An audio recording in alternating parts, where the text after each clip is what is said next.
Welcome to another episode of the We Have a Meeting podcast. Today, I'm so blessed to be joined by this man. They're a wonderful man that I've had many opportunities to work with as part of the shows on Cognitum.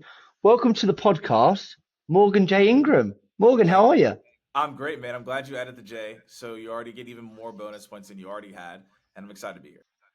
There we go. There we go. So Morgan, I was doing a bit of research. Obviously, I feel like I know you on a personal level, but I was doing a bit of research before the podcast. Have you ever put your name into Chat GBT to see what it says? um, Without the J or with the J? With the J, so I said, who is Morgan J Ingram? So I said, I've got this podcast this afternoon. I'm really excited. I've got Morgan J Ingram on. Who is Morgan J Ingram? And the answer was Morgan J Ingram was a 20-year-old woman in Carbondale, Colorado, whose death has been the subject of significant controversy and debate. That's not Okay, you. You're not a I woman. should not be laughing about that. So the thing I'm gonna so here, this is interesting though. So that's the reason why I put the J. Oh. So But do you know that her middle name is also begins with a J? I actually didn't know that part. So essentially, I typed in Morgan Ingram when I first started creating content because I was like, okay, you want to get to a point where your name can be obviously Googleable, right? And so I put in Morgan Ingram, and I'm like, I probably won't have that much competition. But then, obviously, there was a girl. She was on Dr. Phil, and she had like died or committed Mm. suicide or something of that nature. So I was like, okay, well, there's no way I'm ever gonna be able to like that's very tragic. So then I was like, okay. And then I was like, let me just add a J. So then that's the reason why I put it was like Morgan J. Ingram. And that's the reason why it's still there. Well, I'm glad we're here. I didn't know if I should start the podcast on that note. I just thought it was interesting that I was like, does Morgan identify as a 20-year-old woman? No? Okay. No, Moving no, we on. had to I'm going to clarify. hit you with But it. now here's the thing: if you type in just Morgan Ingram now, like it, You win. I am above the threshold now. But I mean, obviously still That's there, but like I am above the threshold.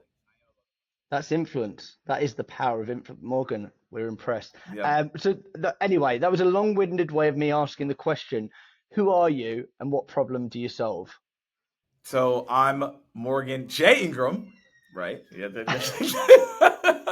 Well, a complete side note: if you actually type in Morgan Ingram now, it actually has like marker on the top. It's we made it through. But the problem that I solved is helping people generate pipeline with new revenue streams and innovative ways of how to do that. Okay. And I feel like I've heard a bit about your journey, but I don't know loads and loads. But how did we end up here? Yeah. So I was born. That was the first step. Like Good. we did that step, and then growing up, to not go too far back, but growing up, I had no desire to ever be in sales, and I had no desire to ever create content. I wanted to be a pro gamer, and I wanted to be just chill and play games. So this is actually an important part of the story. So in middle school, I played Halo 2. Most of you listening probably know what that game is. And I got good enough to become pro. So I played in like MLG. I played against like competitive Halo 2. And I told my parents this is what I want to do, but at the time there wasn't anyone making like a lot of money from gaming. So they were like, nah, like you need to go to school. So I didn't win that battle. But that actually taught me a lot because I ended up being like the co-captain of that team. I ended up playing a good amount of games, a lot of communication, a lot of strategy in that. So as I went through that, I always was like, like what is the thing that can get me excited as much as Halo 2 did? That I was always looking for. And I never found it during high school or college, but it wasn't until after college that I actually got into public speaking. And that's when I found the energy again. And then from public speaking, I then went to the National Speakers Association when I was living in Atlanta. And one of the people there told me I should get into tech sales so that I could have some credibility around the things that I speak around so I could elevate it even more. And that's how I got into it. So I ended up cold calling the VP of sales at Terminus through the intro that I had and everything. And then I ended up being an SDR for about 12 months. But in that 12 months, that's when I started creating content on YouTube, the SDR Chronicles, and that was in 2016. And that's how everything elevated from my my brand, my content, everything elevated from there. So that's where the journey started, and my whole entire career has really been focused on how do you get people's attention, and then ultimately how does that convert into like obviously a meeting, and then that leads obviously into money. So that's where it all started. I think you've missed a piece of the puzzle there. There was a big jump. So you're playing Halo 2. Women are just throwing themselves at you. Women love Halo 2. Yeah, Right? So overload. Yeah, women it are was throwing crazy time. overload. Yeah. Your parents are like, let me tell you about my son. He's playing Halo 2 professionally. It's just unbelievable. Accolades everywhere. What's the jump from that to being a public speaker? Like, why do you even start Yeah, looking yeah, into yeah, that in yeah, the first yeah, place? yeah. So the thing is that, um, in college, senior year, sophomore year, me and a friend, we made a decision to start a business. We were two separate businesses. My business, actually, this I did miss the connect here. My business was called Collegiate Gaming Land. So, I I created a business that hosted video game tournaments on college campuses. And I did that at University of Georgia. We did some at Kennesaw, and then like one time at Georgia State, or yeah, Georgia Tech.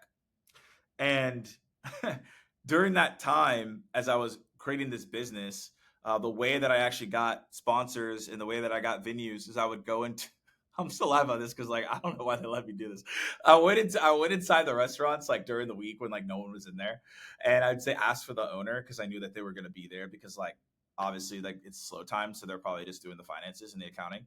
So then I said, hey, like you know how much foot traffic do you have during like Monday through Wednesday? And they were like, yeah, not that much. And I was like, yeah, so I know it's pretty empty right now, but I could fill this up during those slow hours. And they're like, how would you do that? And I was like, yeah, well, you probably don't have gamers that come in here. Gamers probably never come in here because they don't want to spend time in here at all. They're probably at home gaming. But if you hosted a gaming tournament here, then people would show up. And so people showed up. And then basically we started getting sponsors. So I got Dave and Buster's, which is, if you're listening to the States, like an arcade place you can go play games at. And then we got like breweries a sponsor that were local. So yeah, that's how I got into that's how I got into like my entrepreneurship, I guess, bag. And then from there, I got invited on the Red and Black, and then they asked me to speak on the success we had because we were making money and I was in college. So $100 is like $1 million. And then that's when organizations asked me to come do public speaking, and then that's why I got into public speaking because people said I was good at it, and then I just kept going from there. So yeah, we bridged the gap there. Nice. That's quite an innovative idea to think, right, I'm going to see that venue there, that restaurant, whatever it may be, Dave and Buster's, and I'm going to solve a problem for them. So what actually gave you that inspiration to even take that leap in the first place? To start the company or to go get the sponsor To start kind of like knocking on the doors and saying like I can fill on Monday to Wednesday I can fill this up. Like what gave you the inspiration that was even something you could do? Class was just boring, man. Like I didn't find anything exciting about going to class at all. Like it was just boring. And then I think a part of it too is that we were in an entrepreneurship class, and there were so many people talking about doing something. I just told my friends like we should just do something. Like the worst case scenario is like nothing happens and like nobody cares. So we might as well try. And so that's why I decided to make that effort. And then I also thought about where can I start that I already know things in. I was like, well, I know how to throw events because I had thrown some events. Well, I used to throw a lot of parties in college anyway. So that is a lot of event management, throwing big parties, to be fair. So I was like, I have experience because I used to throw like really big parties. And then I was like, I've done some event management for a couple of organizations that I was in. So I was like, I know how to do that. And then I was like, well, I'm good at video games. So I know what that means. And then I was like, I'm pretty sure I could talk to people. So like I could just go up to them and ask. And if they don't like me, it is what it is. The funniest part about this, y'all, like I don't talk about this often and I still think it's very funny. So the gamers at first at UGA or the University of Georgia didn't want to talk to me because they thought I was just like trying to use them. And so basically I had to go challenge one of their top gamers to see if I was legit. So I literally went into this club and there was like 50 people watching me play this one person in Super Smash, and the basically was like, "Are you good or not?" To even like have this conversation with us. That was like the most intimidating thing ever because it was like I was like literally sweating because I was like, dude, if I look terrible and they're all gonna talk trash about me, it's not gonna happen. So yeah, I did not win, but it was so close that immediately all of them were like, all right, respect. We thought you just couldn't play games. We thought you were just like some guy who just could just talk. And so they like rallied around me. And so like they got all the people at the events, like the events ended up being like packed out events because they knew I could play the video games. Very interesting. Game recognizes game. So it plays across all professions, which is interesting. But anyways, I started it because I was like, why would I not start this? There's nothing else that I'm actually doing right now. I might as well do this. And that's what led to it. Nice. So you've seen the Wolf of Wall Street. We're talking to the Wolf of Skyrim over there. Yeah, basically, yeah. It was so like, oh, I wish I had like a video. It was just so wild to walk in and people are like, yeah, we're gonna see if this guy's legit or not. Nice. So I think a lot of SDRs are going to listen to this one, and they're going to probably come to it because they want those practical tips. They're sick of hearing from me and Jack, and they like our stuff, especially when we all get together. That's what my hope is. But let's say they're coming to this because they've got a list of 50 accounts. They're an SDR. They've got limited experience in the field, but they've got these 50 accounts to kind of make a name for themselves, start kicking down doors. If you were them right now in this day and age, where would you start? I think the first place to start for anyone is the CRM and analyze a couple things. So if you have enough data, sometimes you may not, but most people should have enough. You should be able to look back in the past 6 months to see like what's been going on. And so what I mean by that is like what deals have we closed? What roles are taking meetings with us? How big are those deals? And you can leverage that for like inevitably better conversations, right? So I would say first and foremost, that's a really big piece that I would recommend everyone to do. I would also go look at what are the deal deads that you have in the company, right? Like why were those deals dead so that you can know how to handle objections when you do reach out. And then I also would look at when the deals that are closed, what industries or or company sizes were they? And so now that you have a good analysis of what that is, now you're like prepared to figure out, okay, out of these 50 accounts, where should I start reaching out? And then once you do that, then the next step is, all right, what are some use cases that I can leverage inside of these 50 accounts? So let's say they're all cybersecurity. Well, you need to go get at least 2 to 3 cybersecurity use cases. So when you're emailing and you're calling, you're way more proficient and people are willing to listen and hear you out. So if you do all those things, that should lead to more success and you should lead to get more responses. So that's number one. Number two is then I would say, okay, within these 50 accounts, who is someone on my internal executive team or who is someone on my overall team that can help me get into these accounts? Is it a client, et cetera, whatever it may be. So I'm not going to start asking for referrals because you only have 50 accounts. So you actually can do this. I'm going to start asking for referrals to see what to do and how to engage from there. And then ultimately, the third thing that I would do is I would think about different ways to stand out, not the generic, hey, let's do a connect and pitch. I'm different in this way, but I always recommend doing a nice little voice note, a nice little video is going to help you stand out. But there's other things you can do too. If you're a really good writer, think about ways on how can you add your personality to your writing to stand out and make people laugh or chuckle or whatever it may be, right? Everyone is different, but you have to think about how to be different. Otherwise, you're just going to be amongst what everyone else always says. So those are the three things that I immediately start with, and I know we can unpack a lot more, but that's at least where I'm starting, right? That's the key. There was some good stuff there. I think this might sound like a stupid question, but I've got to ask it. What when you say like use cases, could you give us some like e- examples of what that might actually look like? So people hear that all the time, and I hear people say long tail use cases, short tail use cases. Here's a middle sized use case. What does that actually look like for if you're building a campaign out? Yeah, I don't think you need a what long is that like a biography? like, Yeah, it's big. we don't need all that. Yeah, this is literally just a one sentence thing. It basically is like, hey, we worked with this company in cybersecurity, we increased something by X, and like that's it, right? You're just literally describing something that's super simple. Like, I might say, hey, we worked with this company in the space with an influencer marketing campaign, and we influenced $500,000 in pipeline. That's literally it. It doesn't have to be anything crazy. Also, if you can get it, if you can get like a quote card or infographic you can put there, that's also great too. But I don't want people to overthink this one. You just need like a sentence that describes what impact you had on whatever client it was, and then you go from there. Okay. Do you know the psychology behind that? Like why that works? I know that's a big question.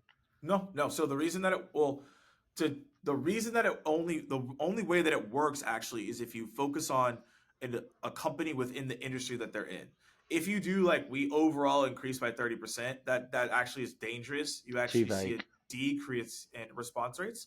But if you say, "Hey, I've worked with someone in your space and we saw this," well, then now you feel psychologically that you're behind. You're like, "Wait, someone in my space is wait, someone in my space is doing what?" So then now we can go from there. So that's essentially what I would recommend people to focus on and do because that's obviously going to help you in the long run.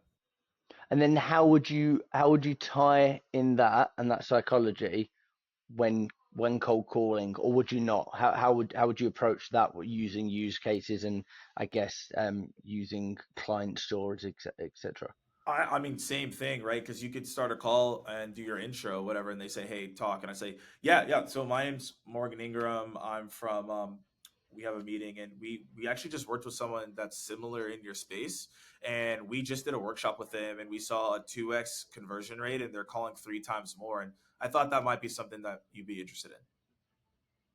So now they're Okay. like, okay, similar in my space, like what's going on? And I know I say similar in the space too, because I know on a deeper level, legally, some companies you may not be able to mention. But for the most part, I can say, hey, similar in your space. And now you're like, wait, okay, what does that mean? And now I can unpack what that means from Mm.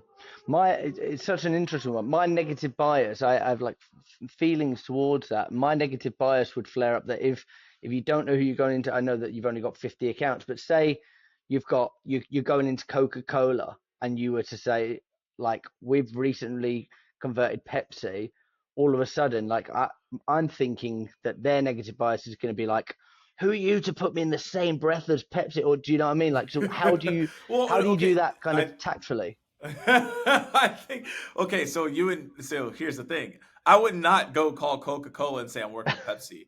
I would Okay. call Coca-Cola and say I'm working with Anheuser-Busch. For the Brits in the room, what's Yeah, the? okay, yeah. So it's like it's basically like who makes like Coors and stuff, Oh, like okay, Coors beers. okay, So the thing is yeah, like yeah, it's still in the beverage industry, so they're like, okay, that makes sense. But no, I wouldn't call Coca-Cola and say Pepsi. That doesn't. I'm not gonna call McDonald's and say, hey, I'm working with Burger King. That they're gonna be like, wait, what? I'd call McDonald's and say, hey, we worked with Wendy's. We work with people okay, in the similar space, but I'm not going to mention a competitor. I'm just going to say, yeah, hey, yeah, we've worked with someone in that space. Like I wouldn't right, okay, call sales off and say, hey, I'm working with outreach. It's like I'd call get sales off it, and say, hey, I'm working with Gong. It's in your okay. space, but it's not the same. To clarify, because that's not going to work. They're going to be mad. That's good because I think some people might listen to this, and next thing you know, you're running in and you're saying, "Oh my God, you've heard of Kentucky Fried Chicken? Well, we're Kentucky Fried Ribs or whatever it is." Yeah, no, that's not it. If you take that advice, that's Jack's advice to do that, not mine. Don't do But that. but what I'm saying is, if you call someone, it's just similar in the space. We want to Mm, get someone who's similar. Hey, some McDonald's, social proof. we worked with Wendy's. Okay, that's in the space. But yeah, don't call McDonald's and say we work for Burger King. That's not going to work out for you well. I like it. I like it. It's good advice already, Morgan. I looked at your LinkedIn profile before this. I've seen you. I go on every night just before bed just to remember what your Just face looks like. tuck yourself in. Tuck myself in, and then I get into bed. And I I know you've got like 150,000 followers, something mad like that. Plus, I'm sure you know the number off by heart. But if I got them all in a room and I asked them all to like sum up your personal brand in 3 words, what would you hope they'd say, or what do you think they might say? Like, who are you as a collective, I guess? What I would hope they say and what I think they say, I know are going to be two different things. So here's the thing. I have an answer for you, but I want to say this before I answer. I'm in a very unique space, and some others are in this unique space where we've been creating for 5 plus years. So when I've been doing it for 8. So when you put yourself out there for so long, everything in the narrative changes across the board of how people perceive or see you or whatever it may be. Now, I think what most people perceive me as is in a couple buckets. Either They watch me in the SDR Chronicles, so they know me for sales development. So that's like probably the main thing. Most people know me for like LinkedIn Sales Navigator, or they'll just say, hey, they know me for top of the funnel go to market. I think overall, most people would say, hey, like I respect being around Morgan. He's always willing to help. He's always willing to be there for me, and he's always an advocate and stays positive. That's what I would believe would say now. How I want it to be, I think in the future of like where my focus is now is, I want to be able to be someone who is known for helping people access new revenue streams and in ways to get pipeline and go to market. And that so happens right now to be in influencer marketing and the content that we do. But that's what I want people to think of is like, wow, Morgan's always heading to where we're going. And that's the person I want to follow because like he knows where we're going and he's able to showcase how that works with results. And that's what I'm now looking to showcase at this point. I don't think everyone believes that, but that's my goal now.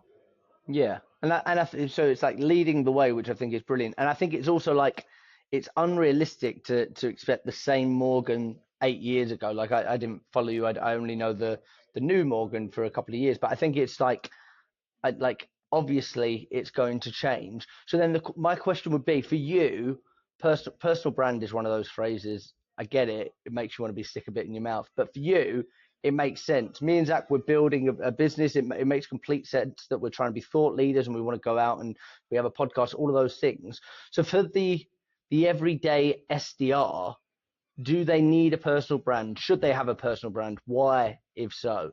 So my answer here is controversial for most because I don't think that everyone should have a personal brand as an SDR. And this is coming from someone who had a personal brand as an SDR and have coached and trained a lot of people on this. And then this is where people are like, whoa, you have a brand. Like, why would you tell people not to do that? Because I think everyone needs it because everyone's goals are different. I knew where my skills were and I knew what I needed to do and I knew what I wanted to become. And I was like, I need to create content. In 2016, I knew that one of the most valuable skill sets that you can have is to create content because that ultimately is a skill set of getting attention. And if you can get attention, you can pretty much do anything. So that was like my whole mindset. But most people may not want to have that mindset. They may want to be a really good seller. They want to like get really good at that craft and they don't want to do anything with creating a brand and they would rather just be in the weeds. Great. So I think that you need to take a step back and realize why would you actually want to go create the brand? What does that mean to you? Long term, what are you looking to build before you decide to do that? I don't think every single SDR should have it. I do think it is important though to have a good internal brand. So that's why you need to do the work. But the external brand, you can still have a good one by doing the work internally. But if you feel like called or you feel compelled or like you are good at video, you are good at creating content and you've always wanted to do it, I do encourage you to hop on it because it is a fantastic opportunity. But I don't think every single person should have I got a lot of gear around me. I don't think everyone should have all this stuff to create content. I don't think it's that necessary at the end of the day. You need to focus on getting good at what you do first. Nice. Okay.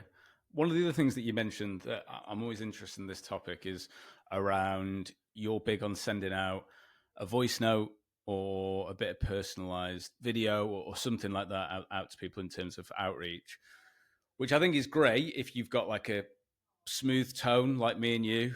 If you look like me and you, like Not you're carved Jack. out of rock. If you're Jack and you're someone who's maybe not as handsome, maybe like his tone of voice isn't as smooth, what would you advise for someone like Jack? What a schmuck. Who invited this guy? You're just out of luck, man. It's pretty much game over. I mean, you might as well find another career.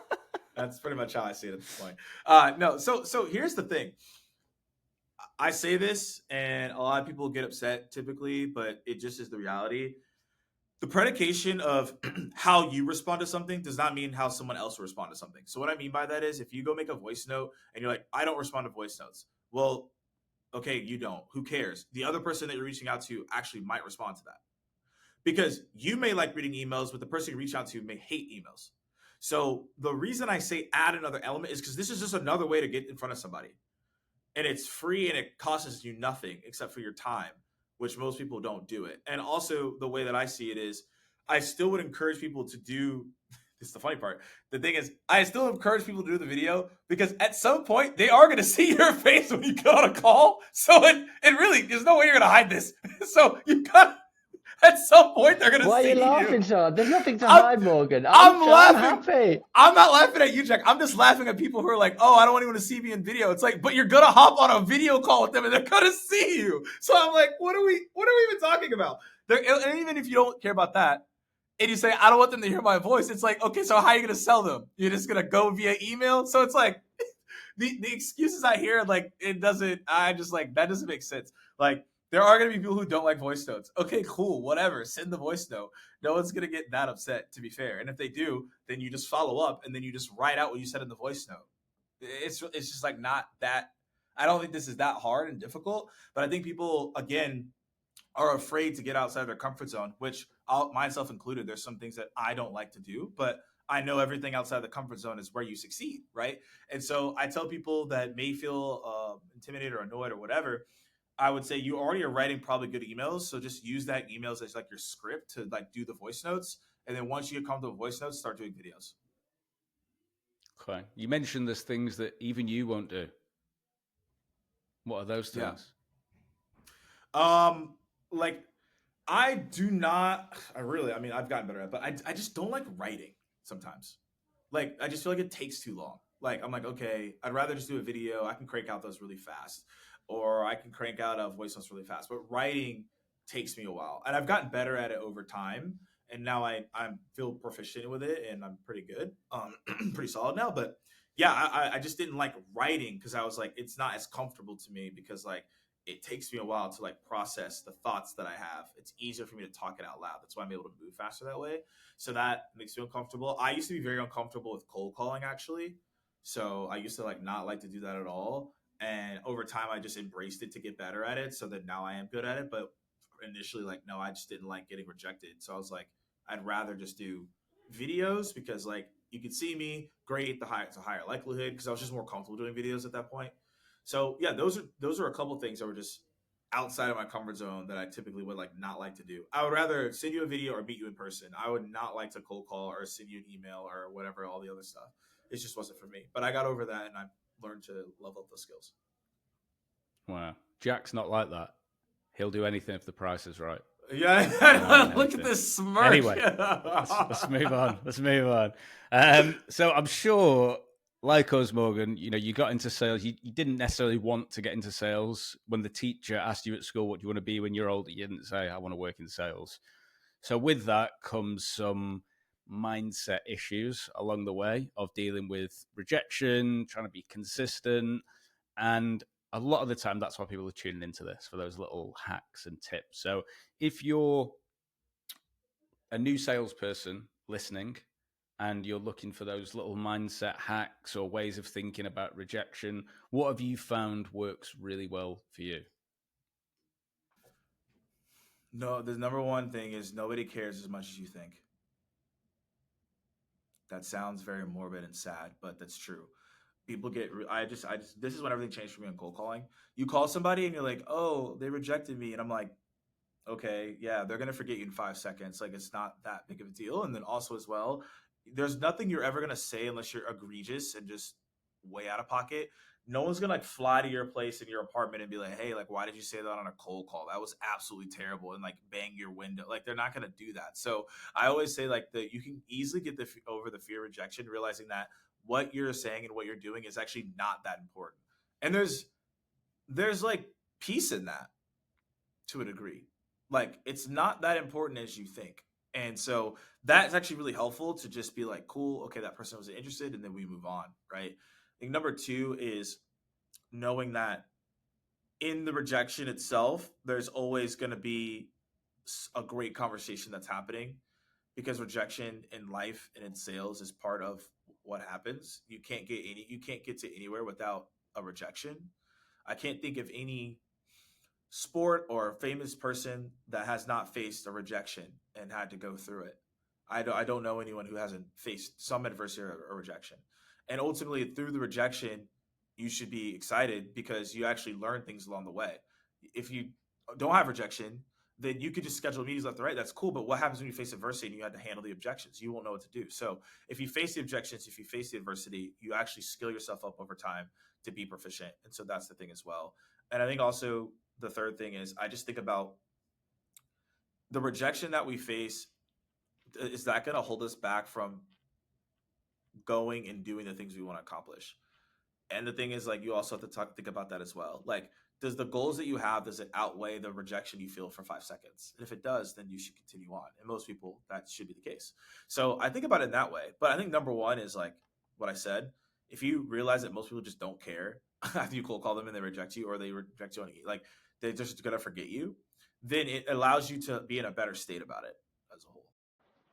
So, aside from when you walked into that gaming room and you slapped one of the gamers with an Xbox controller and challenged them to a duel, aside from that, what would you Nobody does that.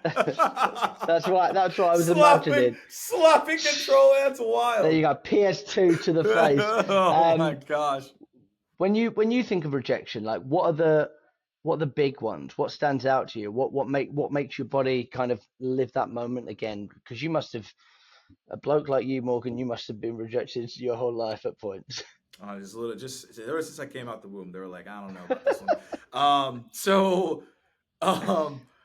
Unsubscribe irks me still to this day. I feel like that was just a gut punch. Especially, this is when it made me really angry. When I would do like a personalized video and they say unsubscribe, I'm like, are you kidding me? I got mad one day and I was just like, this is literally a personalized video for you. How could you unsubscribe from something that is personalized to you, right? And so, yeah, that makes me really upset. Or another one that gets me is I'll say like my value prop and someone's like, yeah, I'm just not interested. Hangs up on you. Dang, it's like that. Just whatever I said made no sense. Like, so it's like that was not good. I think another one is when like you're on a sales call and like they just say like, yeah, like I just need to like digest the information and I'll get back to you. You just know that they just literally whatever you said wasn't good at all, right? So it's just things like that I think are always going to be gut punches. But again, I've just changed my mindset with rejection. Literally, if something happens and it's bad, I'm like, I literally just tell myself, great, okay, what can I learn? There's three things, right? Either it's what can I learn to be better next time? Two, maybe this opportunity actually wasn't for me. Maybe it's actually great. Because I've been rejected in some scenarios, and then like I thought the client would be great, and then 2 months later they're out of business. So it's like, okay, maybe that was good.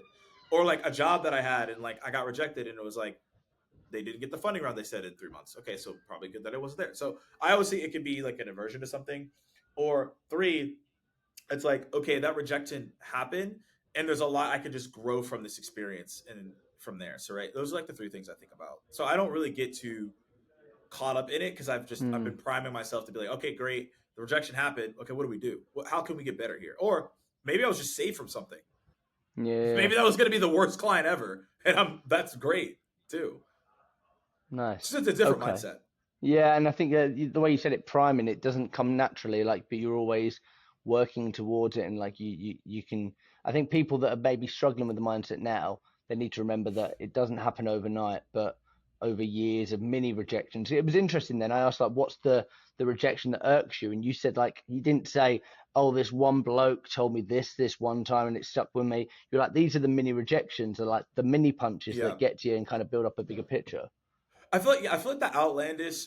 If someone tells me to F off or something like that, I honestly I don't even like in the moment. Yeah, you're like kind of annoyed, but then like you revert back to it, and I think it's because I've been in the content game so long. I think I've reverted to this mindset. I just feel bad for people when they tell me to F off on the phone call because if a cold call can irk you that much to tell me to F off, and I haven't actually said anything mean to you, you have a way worse life than I do in this current moment. So I actually feel bad for you because that shouldn't make you upset. If someone cold calls me and I tell them to F off, like I'm in a terrible mood. Like something's really bad in my life. Like they cold called you. It's like not that deep. Like do you because you create a lot of content, do you ever experience like rejection? Like we've had it recently on a few bits, but like rejection in like you're a little crazy though. You're a little out of pocket sometimes. I think you're reaching for it. To be fair, always pushing for that next rejection. You're pushing for stuff, though. It's my sexy vice. I love it. I don't smoke. You're I love pushing for controversy, though. So I don't know. That's not a fair comment.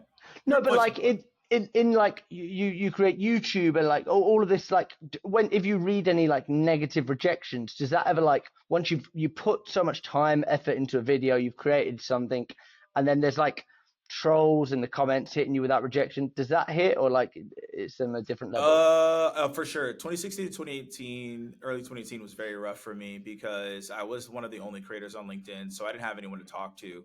So everyone who creates now is like transparently, it's just a lot easier because you have people you can talk to about it and you can vent. I had no one to vent to. It was just me and like going through it. So yeah, I had people tell me that I was too young. I had people that were racist. I had people tell me like to F off the Jesus. platform. I had people tell me that like this isn't gonna work. But the thing is, it was hurtful for sure. But also I didn't care because I was so locked in. I was like, yeah, this is just gonna work. Like I don't really care what y'all are saying. But in that moment, yeah, it was hard. Like there were times I 100% wanted to like quit or stop because it's like when you don't have like the support, it's a lot more difficult. But I also knew that it was the right path, and it has proven to be so. So, but for sure, I definitely have had those moments. And the other thing is, I actually that's the reason I don't go on TikTok, or I'll have my team be on TikTok because TikTok is just weirdly hostile. Like I posted like, "Hey, this is how you handle objection," and someone told me to go hang myself, and I'm like, how did we get here? How am I sharing how to help you and you want me to hang myself? Like there's way worse content out here that is telling you way worse things, but I'm getting hang yourself because I'm telling you how to handle an objection. I'm like, okay, this is just stupid. So that's why I don't post on TikTok. People are like, oh, it's a great growth opportunity. It's like, I don't really care. My piece and my hat is fine. So I don't care about that at all. Like y'all can go do whatever you want with that because like that's not for me. So yeah, that's just the stupid part of it. But I think at this point, yeah, man, most of the stuff I straight up laugh at it, or I just delete it, or I just call them out. Like when people say dumb stuff, I ask them a question, and I'm like, okay, so how exactly do you do this? And then they don't have an answer, and then I follow 5 days later and said, oh, okay, so you didn't have an answer. Like most people just troll to troll. Like they don't You have troll the answers, troll, yeah. but they don't have answers. Some people are like, oh, that's not how I do it. Okay, how would you do it? Well, I don't know how to do it. So okay, so then piss off. So it's like I it's love like it. what are we doing? So like yeah, at this point I just laugh at people because I know they, and this might sound like crude, but it's like not. It's like if someone's gonna approach and be in and come with it, I'm cool with that. I had a conversation yesterday where someone was like, we were on like a call, it was like a webinar call, and someone was like, hey, I don't like this webinar, I don't like this email framework you have. I was like, cool, come up. What would you do better? And he's like, well, I actually don't exactly know how to teach that. And I said, okay. So I was like, okay. So what advice would you give to people if this is wrong? And he's like, well, you need to have more personality. And I was like, okay, but what does that mean? And he's like, well, I just wanted to make you feel more human. So I was like, okay, so essentially what you're saying is you wouldn't do this because the framework, you don't like it because it's static. I'm just showing you an example of how to do it, but you need to add your own personality. And guess what? We all walked away agreeing that we needed to mix both and no one was harmed in the process. But what I've realized is that 99% of people that troll and say something, they're just upset because you're probably in a position that they want to be in. You probably have a point that they're putting stuff out there that's valid, and they just want to be controversy for controversy's sake, yet they don't actually have a point. That's why I always ask questions to people because they actually don't have a point. I'd agree. When I troll, I have no point. I just want to be controversial. You make some great points, and I think me and Zach have said it when we do the Cognism shows. Like people go, that would never work, blah blah blah, and we're just like, I'm not being a twat, but there's a reason like you're in the comments and we're on the show, like talk. There's a reason we're being invited to talk about it, but you like saying it won't work. Okay, it doesn't work. Whatever. I don't really care. Morgan, I feel like we could speak to you all day. I'm going to hit you with one last question. What's the if somebody is looking to get better at sales right now? What's the one sales book that they should go out and buy? And you can't say Nick Kagelski. His name's banned from our podcast after what he did in Malibu. He's banned. All right. I really liked, if I had to pick a sales book and not deviate and say you shouldn't read a sales book and you should read psychology, so I'm not going to do that here. I'm going to actually answer the question, even though that's the answer to the question. I would tell you to go read The Only Sales Guide You'll Ever Need by Anthony Ilanaro. That's actually a very fantastic book. I would encourage people to read that. Nice. And if it was a psychology book, because that's where me and Zach geek out, what would you say? I'm going to give a basic answer, and then I'm going to give something a little bit more advanced. The basic answer is How to Win Friends and Influence People. That's like the basic answer. But then the advanced answer is Captivate by Vanessa Van Edwards. And essentially, it allows you to read body language, facial expressions. Since we're in the virtual world, like understanding how to read people's expressions, very important, right? So that's the key thing there. Nice. And I'm trying to read your body language. Have you enjoyed yourself, Morgan? I always love talking to y'all. It's too kind. Well, we've loved believe talking you. to you. I always enjoy it. Morgan, thank you so much for joining us. I feel like we'll have to get you back on and maybe delve into your gaming history a little bit more. And Oh your no, that's the ideas for the pod that future. the people are. That's the pod that people are waiting for. Sally, drop it already. Drop the haircuts that every SDR should have. That's what we want. Thank you, Morgan. All right, cheers. Cheers, man.